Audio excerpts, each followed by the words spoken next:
আসসালামু আলাইকুম।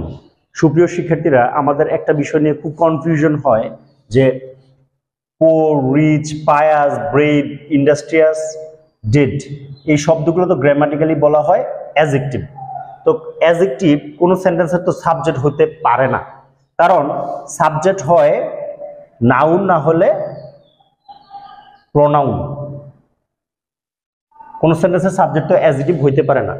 আমরা যেমন ধরুন বলি Kamal is a student, Kamal একজন ছাত্র। এই সেন্টেন্সের সাবজেক্ট কে? কামাল।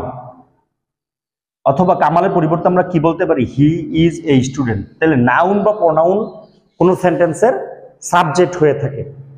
এখন প্রশ্ন হলো অ্যাডজেক্টিভ কোন সেন্টেন্সের সাবজেক্ট হইতে পারে কিনা? ন্যাচারালি হয় না। কখনো আমরা বলি না যে পোর আর হেটেড বাই অল, শুধু পোর, কারণ পোর তো অ্যাডজেক্টিভ।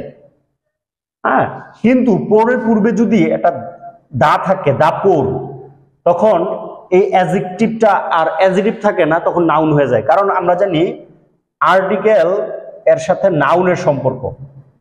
তো ওটা ছিল অ্যাডজেক্টিভ পোর, কিন্তু দা থাকার কারণে দা পোর এখন এটা নাউন হয়ে গেছে, এবং নাউনটা অবশ্যই বহুবচন, প্লুরাল নাউন হয়ে গেছে। তাহলে দা পোর মানে হলো গরিবের রা।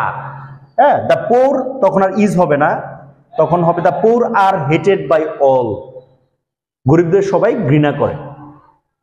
অথবা দা পায়াস, পায়াস মানে ধার্মিক, ধার্মিক আর লাভ বাই অল, ধার্মিকদের সবাই ভালোবাসে।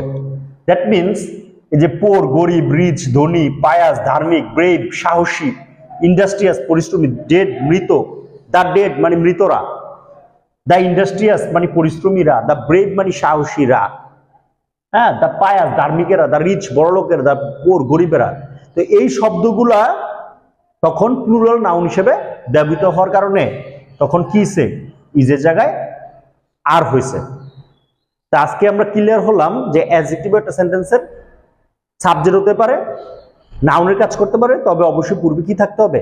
দা থাকতে হবে। তো এই ছিল আজকের আলোচনা। সবার জন্য শুভকামনা। Thanks for watching.